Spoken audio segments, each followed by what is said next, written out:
Okay, people, I'm back. Fred White here, Tales from the Pen. If you're new to the channel, please go down and hit subscribe. Hit the bell notification next to the subscribe button and click all.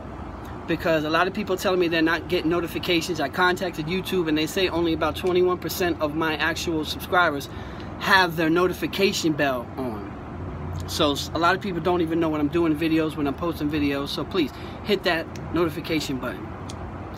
Like I said, if you're new to the channel, my name is Fred. I'm from Queens, and I did almost 16 years in the penitentiary. I was in 9 different New York State prisons, and what I do here on my channel is not to glorify my experience or anything like that. I just try to tell my stories, speak from my experience, so kids can understand that prison is not a game. There's nothing cool about the penitentiary. That's what my message is. That's what my channel is about, if you're new to the channel. Today, we're going to talk a little bit about the Rico law. Okay? A lot of people have heard, you know, the Rico, have heard the Rico before and not really know what it is. I don't really, you know, I'm not a master in it. I know a little bit about it, you know, and the Rico law is the Racketeer Influenced and Corrupt Organization Act, RICO. Okay? The RICO law was originally made in around, I think it was 1970. James Blakey, who he's a professor at Notre Dame and, you know, he teaches law. So he wrote this thing up called the RICO law, because what happened was, back in 1970, the government was trying to figure out how to get the Mafia. You know, they couldn't get in there, and they had to figure out a way to put them all under one umbrella. Okay? So they came up with what was called the RICO law, which still is prominent today. Okay? A lot of people may have heard about the RICO law because the first case in California that they ever used the RICO law was on the American Me movie, you know, set or whatever. A lot of people from the who made the American Me movie, a prison movie about the Mexican Mafia, were murdered after the American Me movie came out. A lot of people. The 3 main people who were, you know, giving their input, they all died. But the third one was a lady. Her name was Anna, and she was in the car with her kids, and they came up on the driveway, boom, boom, boom, boom, lit her up, right with blood all on the kid's face. And the government said, okay, enough of this, RICO. Okay? You know, you can't just be killing people because you didn't like what was depicted in the movie. But that's what happened in American Me, because in American Me, there's a scene where one of the guys was like raped. And it's supposed to be loosely based on a true story, and it, you know, that never happened. And they took offense to one of them saying that one of their leaders was raped in prison. So because they put that out and had input into this, a lot of people died over American Me after it came out. I don't know if a lot of people knew that, but you know it now. So they did it in California, but they, you know, then they started using it on gangs. Okay? Then they started using it on, you know, other organizations. Okay? I'm not going to say gangs. Other organizations as part of the thing, right? Corrupt organization. That's organization. Also in their minds are the gangs too, which they started to, you know, enforce later.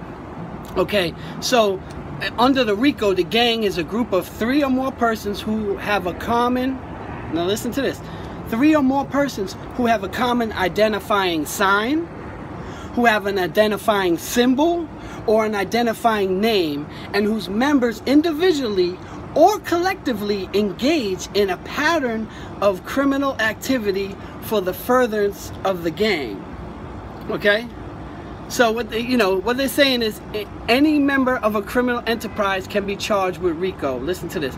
Any member of any criminal enterprise can be charged with RICO racketeering if he can be shown to have committed one of 35 different felonies in a 10-year period as part of the enterprise. Okay? I'm going to break all that down. A person can be charged even if that person did not directly commit the crime. Okay? Understand this. So in practice, that means if someone is claimed to be a member of a gang, right? And is found guilty of selling weed as part of the gang's activity, hear me now, then that person is also liable for any other crimes committed by the gang as a whole. What? So if a defendant is accused, say, of conspiracy to commit robbery, okay? Evidence, listen to this, evidence of every robbery any member of the group has ever committed, as well as knowledge that the group committed other crimes, can be admitted at trial. You understand? So showing that a defendant was nowhere near the scene of a robbery, he wasn't there, is not a defense under the Rico. Okay? So it also, the thing is that part of them 35 felonies in a 10-year span. So 3 or more they consider a gang. Okay? 3 or more. I thought it was even more than that. I thought it was 5. It's only 3. 3 or more. Okay, so what happens is, under the Rico, and each count of the Rico, each one is 20-year sentence. Each one of those felonies, okay? So in other words, like the 35 felonies that's under the Rico statute is like, obviously, you know, murder, attempt murder, assaults, you know, selling drugs, robbing banks, robberies, carjacking. You know, there's 35 of them. It also goes into like white collar crimes, you know what I mean? Embezzlement, credit card fraud, bank wire fraud. It also, some, you know, in that 35 things, you know, they also have some, you know, for the Wall Street people too. So don't get it wrong, okay? But what happens is, if they identify you as a certain organization, okay, and you committed 2 felonies within 10 years, 2 felonies within 10 years that are on that list for the gang, under gang pretenses, okay, you can be charged. You can be charged. So also, if you're to say, like, you're the weed guy, right? You sell all the weed, right? You right? You're selling all the weed, okay? Now you get knocked and they identify you as a certain gang member or a certain member, and they got you under this Rico statute because they take their time investigating. That's one thing about the federal government, people. They take their time investigating, okay? So you're selling weed over here. You know, one of your homies who's also gang with you, he's doing robberies over here.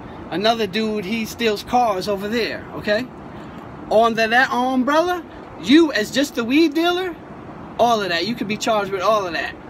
Everything that they do, you're in that. So you may be like, I didn't shoot nobody. Under the Rico Act, it doesn't matter. Your boy did it. He's the same thing you are. Right? You're all, and you could be charged with the same thing he is, even though you're just the weed guy. That's the Rico. The Rico is, oof, look at my face. The Rico is wicked. That's why a lot of times when I see dudes online, and you know I've talked about this since I came on this internet a year ago. When I see dudes on this internet and they're identifying themselves as a certain gang, I sit back and I'm just like, wow. They gotta know the law. They don't know the law. Some guys who do a lot of these channels have been to prison, but they don't really know. They don't know. They don't understand what they're doing. I see guys on here, you know, throwing their shit up and doing all crazy, and I'm just sitting back like, wow. You know why? Because the federal government has a branch, a bureau, a whatever you want to call it, and the police department itself too, just for the internet. In other words, these guys don't come in and go investigate homicides. They don't come in to investigate robberies.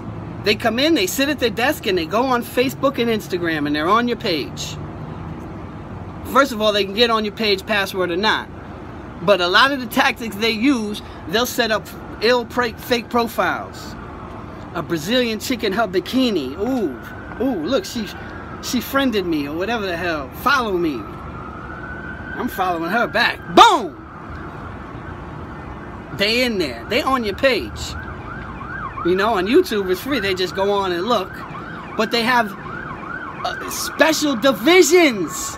Let me reiterate that. They have special divisions just for the internet. They watch all these videos. They you know, you could go to any investigation and you'll find out where did they, you know, where did they start? They started on the internet, and you're on your page doing all this craziness. I think some people need to really know and learn, even if I can't explain it right, the Rico law. And understand when the government comes in and they swoop down on you, there is no tomorrow. Like in Rocky 3. Remember Apollo was yelling at him? There is no tomorrow. There is no... When the feds come knocking at your door and they're not knocking. They come with that no-knock warrant. Boom, bang. And 60 people are in jail. It happens all the time. Look it up. Look up the Bronx 120. You can just Google that. They do it. Under the Rico. So people need to be careful. And you know, and for the kids, you guys need to be careful of what you're getting involved with. And understand what you're getting involved with. You want to get involved with something? Learn it. Understand it. Know where it's going to take you before you open that door. You need to know what's on the other side before you open that door. The boogeyman could be right there. And you know, this is what you got to understand. And the RICO Act is it's a broad umbrella. And that's why the feds have like a 90%, no, it's 99% conviction rate. Because when the feds come in, and when the feds got you, there's no beating them. Very rare does it happen. Gotti did it a couple times. That's why he was the Teflon Don, but he, you know, he had the jury members on board, and you know, it was different. Now they do these juries where they don't have to identify the people at all, so you don't know who these people are. The feds work a little different. That's why most people don't even go to trial with the feds. Ask anybody who's been to a feds. Ask anybody. And you know, your friend, a cousin, or whoever, did they go to trial? Doubt it. Feds laws is different, man. Like I said, the RICO, each act is 20 years. Of course, murder's more, but each act, a robbery under the RICO, 20 years. Do you sell drugs? 20 years. Each one is a 20-year sentence. That's it. There's no... That's why most people just cop out. Hey, I'll take this year. I'm facing 90. I'm facing 200. All right, I'll take 15 years. Because 15 don't sound so bad when you're looking at 90. The RICO. I need people to understand what it is. Because again, I see people on this internet and they bugging out. You know, some people ask me all the time, Fred, why you don't get involved in that? I don't get involved in this internet stuff, man. I don't get involved with all that. I don't care what dudes do. Everybody got their lane, salute. Do your thing, man. I don't get involved with none of this because it's, you know, to me, a lot of stuff is nonsense. You know, when you've done half your life in prison for nonsense, why would I want to participate in nonsense? When I know where it's going to lead me, I get involved with somebody, beef with somebody online, I know what's going to happen. So I try to avoid all that. I don't, you know, I got kids to raise. That's the only, that's it. That's my loyalty to the Johnson gang, you know what I mean? I got kids to raise. I just don't care what people do. Let somebody run up on me or something like that, I don't care. Do your thing, you know? But, you know, you gotta say, why would anybody run up on me, right? I'm not on this internet projecting gangster. I'm not up here projecting anything, so it would be a bad look for you. And part two to that is run up It might not go the way you think it will. You know what I mean? Let's just leave it at that. But I seen a lot of it. I seen one dude come from a different state, like a down south state, came up to the northeast, drove all the way up, 24 hours, whatever it was, to fight another dude over YouTube. I was like, oh shit, these dudes is wilding. That's what he feel he needed to do. I seen another dude. This is what really just made, I just thinking about it, made, I seen this other dude, okay, so there was this case in New York a couple years ago. The guy was walking with his baby, and, the ops seen him, don't know if they ran on him or across, I don't know, but shots was fired by the ops. Pow, pow, pow. And when the bullets, everything settled, the dude's 1-year-old baby was dead. Now this dude, I think he's like a rapper or something like that, or something in Brooklyn. I'm gonna be honest, no disrespect to him, I don't really know the music like that, his music.